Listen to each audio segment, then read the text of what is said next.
யாரெல்லாம் இறந்த பின் கைலாயத்துக்கு செல்வார்கள் தெரியுமா? இதுவரை நம்ம சேனலை சப்ஸ்கிரைப் பண்ணாதவங்க சப்ஸ்கிரைப் பண்ணிக்கோங்க. பிடிச்சிருந்தா லைக் பண்ணுங்கள், ஷேர் பண்ணுங்கள். வாங்க வீடியோக்குள்ளே போகலாம். உடலுடன் கூடிய ஆன்மா வசிக்கும் உலகில் பொருள் இருப்பவர்களுக்கு மட்டுமே அனைத்து சுகங்களும் கிடைக்கின்றது.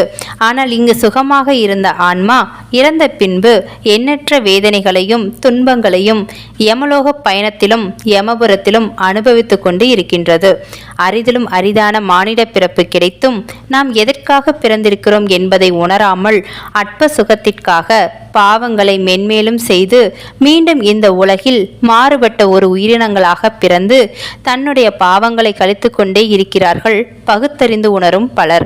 தன்னுடைய சக்திக்கு முடிந்த அளவு தானங்கள் கொடுப்பது அவர்களின் இம்மைக்கும் மறுமைக்கும் நன்மை அளிக்கும். தானம் கொடுப்பது என்பது கட்டாயமானது அல்ல. முடியாதவர்களுக்கு அவர்கள் துன்பப்படும் வேளையில் தேவையான உதவிகளை எந்தவித பலனையும் எதிர்பாராமல் செய்வதே ஆகும்.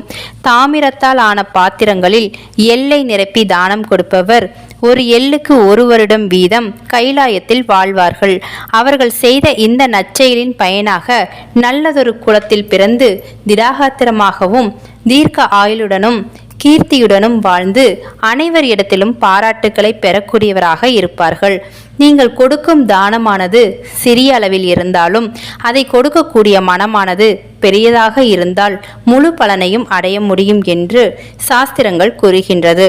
தாகத்தில் வருகின்ற நல்லவர்களுக்கு ஒரு சொம்பு அளவு தண்ணீரை தானமாக கொடுத்தால் கைலாயத்தில் அவர்களுக்கான இடம் காத்து இருக்கும். மேலும் இன்னொரு பதிவில் உங்களை சந்திக்கிறேன்.